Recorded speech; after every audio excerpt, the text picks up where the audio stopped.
Students, welcome to KTC. यहाँ पे हम क्या कर रहे हैं, हम इलेक्ट्रिक फील्ड का जो है इलेक्ट्रिक फील्ड इंटेंसिटीज पता कर रहे हैं। इलेक्ट्रिक फील्ड कौन से सरफेस, कौन से गॉसियन सरफेस की वजह से कितना है ना। अभी तक till now we have discussed the electric field due to a uniformly charge long wire या इनफाइनाइट वायर। ठीक है, वायर का हमने देख लिया। Then we have discussed the field lines due to what, thin sheet. ठीक है, थिन शीट के लिए हमने कर लिया।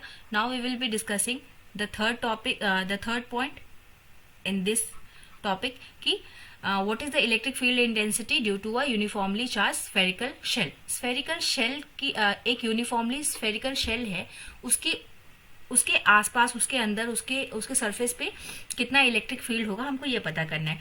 तो we will discuss from 3 point of view कि जो शेल है उसके आउटसाइड एक शेल है हमारे पास, उसके बाहर किसी भी पॉइंट पे कितना इलेक्ट्रिक फील्ड है वो पता करना है हमें। दूसरी चीज हम पता करेंगे कि इनसाइड द सेल कितना इलेक्ट्रिक फील्ड है। Inside the shell, this is your actual shell, इसके outside, inside and on the surface, in 3 जगहों पे हमको पता करना है कि इलेक्ट्रिक फील्ड कितनी है, इंटेंसिटी कितनी ज्यादा है due to a uniformly charge. Uniformly charge का मतलब हमने क्या देखा था कि जो चार्जेस हैं वो बराबर डिस्ट्रीब्यूटेड है ऑन द सरफेस, चाहे वो वायर हो, चाहे वो थिन शीट हो, चाहे वो स्फेयर हो। ओके, तो देखिए ये 3 चीजें हो गई। अब देखिए सबसे पहला केस जो हमारा बनता है कि what is the electric field outside the shell. Shell के बाहर किसी भी एक पर्टिकुलर पॉइंट पे कितना इलेक्ट्रिक फील्ड है आपका। तो हम क्या कंसिडर करेंगे, we will consider a point P which is placed outside the spherical shell। देखिए ये सेल है हमारा, इस शेल के बाहर हमने एक पॉइंट लिया P, और यहाँ पे हम क्या करेंगे कि अपना इलेक्ट्रिक फील्ड को फाइंड आउट करेंगे कितना है। अब देखिए, to find out a electric field what we need a Gaussian surface. ठीक है, एक गॉसियन सरफेस हमको चाहिए। तो हमने क्या किया, ये जो शेल था हमारा ऑफ रेडियस कैपिटल R, उसी पॉइंट से हमने क्या किया, उसी पॉइंट से एक स्मॉल रेडियस R का हमने क्या किया, एक गॉसियन सरफेस बना लिया। और इस गॉसियन सरफेस पे अब हम पता करेंगे कि कितना आपका इलेक्ट्रिक फील्ड है। क्यों?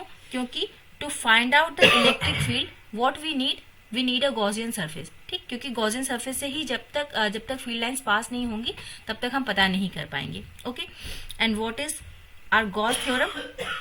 आवर गॉस थ्योरम इज कि integration of electric field dot ds is equal to charge enclosed by epsilon not. Okay, यही हमारा गॉस थ्योरम है।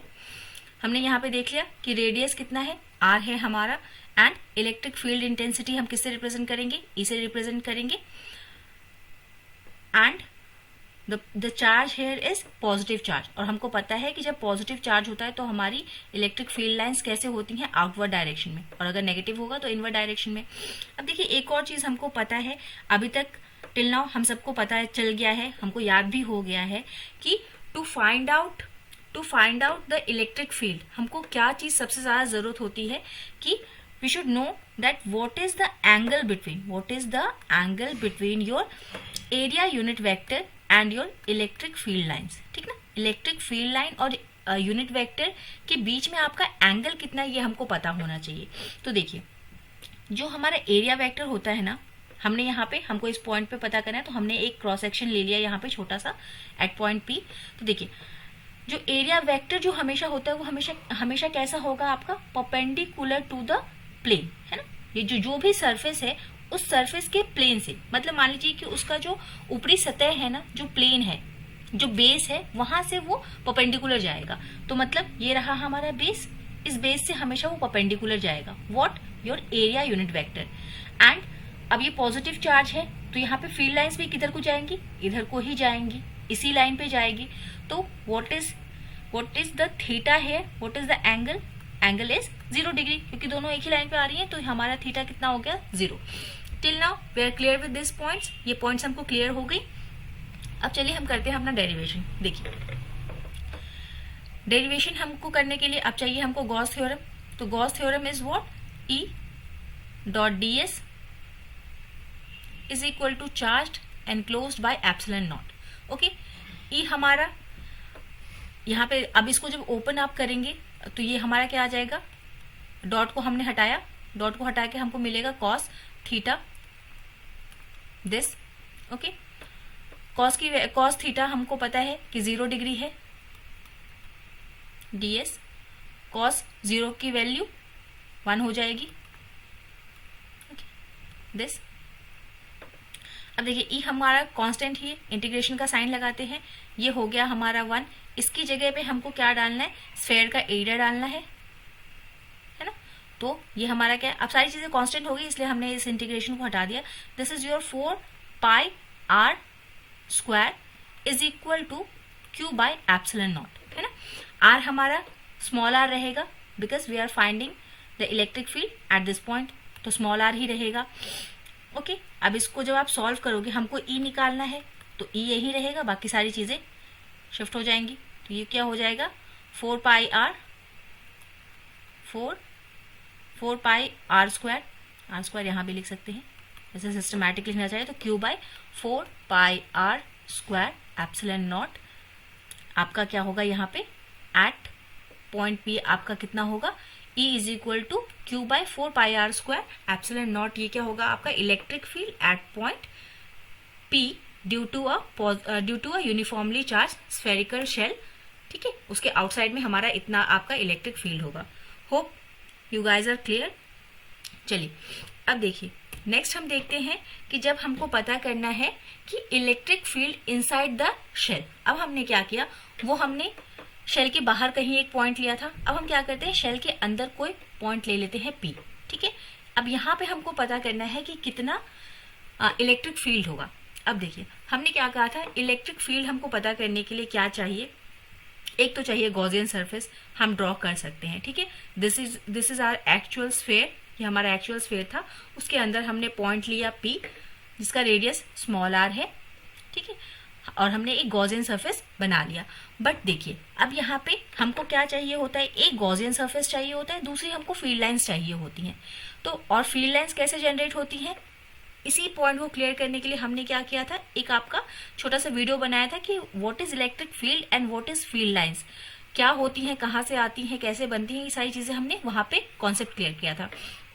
तो देखिए अब यहाँ पे कोई चार्ज ही नहीं है because the charges are here, charges तो हमारी बाहर ही रह गई, तो अब कोई चार्ज अंदर है ही नहीं, तो फील्ड लाइंस कहाँ से आएंगी, और फील्ड लाइंस अगर नहीं आएंगी, फील्ड लाइंस अगर गॉसियन एरिया को पास नहीं करेंगी तो कोई इलेक्ट्रिक फील्ड ही नहीं बनेगी। तो इसलिए since the Gaussian surface do not contain any charge the Q will be zero, है ना, क्यू हमारा जीरो हो गया, and if Q is zero then E will also be zero. तो हम यहाँ से कंक्लूड कर सकते हैं, hence we can conclude that the field inside the spherical shell is always be zero, ठीक है। हमारा केस 2 भी हो गया, हमने आउटसाइड एंड इनसाइड दोनों जगह पता कर लिया कि इलेक्ट्रिक फील्ड कितनी है।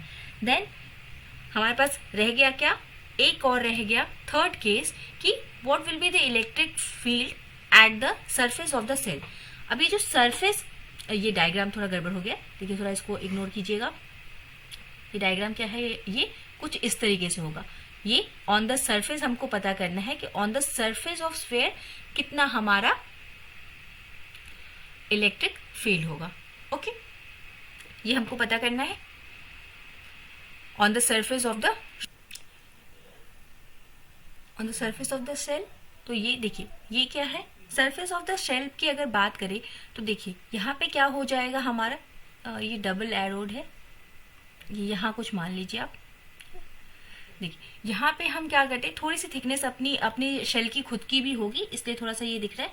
तो यहाँ पे हम क्या कंसीडर करेंगे, हम कंसीडर करेंगे कि at the surface of the cell क्या है, जो आपका R है is equivalent to capital R, okay. तो कुछ भी चेंज नहीं होगा, सारी चीजें जितनी भी डेरिवेशन हमने की है वो सारी चीज एज इट इज रहेंगी। यूनिट वेक्टर का डायरेक्शन आपका इधर होगा, ओके। फील्ड लाइंस भी इसी डायरेक्शन में होंगी ना, चार्ज है यहाँ पे हमारा, तो फील्ड लाइंस भी इसी डायरेक्शन में होगी। तो जो हमारी इलेक्ट्रिक फील्ड की वैल्यू आई थी आउटसाइड द सरफेस उतनी ही आएगी, बस हमारा क्या है यहाँ पे जो यहाँ पे हमने आपका क्या लिखा था, स्मॉल r लिखा था, वो क्या हो जाएगा कैपिटल R में कन्वर्ट हो जाएगा। तो हमारा क्या था, electric field was equal to Q divided by 4 pi R square epsilon not, okay. बस, nothing will change, everything will be the same, सारी चीजें सेम रहेंगी, बस हमको क्या करना है, स्मॉल आर को रिप्लेस करना है कैपिटल आर से। ओके, चलिए, तो दैट्स ऑल फॉर टुडे। तो यहाँ से दो तीन चीजें हमारे पास सामने आई। हमको क्या ध्यान रखना है कि ड्यू टू, देखिए थोड़ा सा क्रक्स निकालते हैं सारी चीजों का, कि हमको जब हमको फील्ड पता करना है तो we should apply Gauss law, हमको गॉस लॉ लगाना है, गॉस थ्योरम लगाना है। गॉस थ्योरम आपका क्या है, this is equal to charge enclose by epsilon not. Okay, हमको गॉस लॉ अप्लाई करने के लिए, गॉस थ्योरम अप्लाई करने के लिए दो चीज मस्ट है, एक गॉसियन सरफेस होना चाहिए आपका, दूसरा क्या है, फील्ड लाइंस पास होनी चाहिए। ठीक है, देन हमको क्या पता चला कि जो पॉजिटिव चार्ज होगा उससे जो फील्ड लाइंस निकलेंगी वो हमेशा आउटवर्ड डायरेक्शन में होंगी, और नेगेटिव चार्ज अगर होगा, अगर नेगेटिव चार्ज है तो फील्ड लाइंस हमेशा इनवर्ट्स होंगी। ठीक है, देन व्हाट वी डिस्कस्ड कि हमने देखा कि अगर हमको यूनिफॉर्मली चार्ज स्फेयर पे अगर हमको पता करना है कि इलेक्ट्रिक फील्ड कितना है, तो तीन तरीके से पता करते हैं, आउटसाइड, ठीक है, ऑन द सरफेस पे, एंड थर्ड इज इनसाइड। ठीक है, तो आउटसाइड हमारा क्या है, E is equal to charge enclosed divided by 4 pi are square epsilon naught. On the surface कुछ नहीं बदलता, बस हम क्या करते हैं, स्मॉल आर और कैपिटल आर को इक्विवेलेंट कर देते हैं, तो बस हमारा आर का जो है सिंबल बदलता है, nothing else will change, 4 pi are square epsilon naught. And third, inside अगर हमसे पूछे कि कितना इलेक्ट्रिक फील्ड है, तो electric field is equal to 0 because no charge is enclosed. ठीक है, no charge is enclosed, so there will be no electric field. ठीक है, चलिए, आई थिंक सारी चीजें आपको क्लियर हुई होंगी। एंड अगर कोई भी टॉपिक और आपको लगता है, कोई डाउट अगर होता है, तो please do comment in the comment section. And if still you have any doubt and you want something other than this to be explained, वो भी बताइएगा। And please do like and subscribe the channel. Thank you everyone. Have a nice and wonderful day and wonderful exams ahead.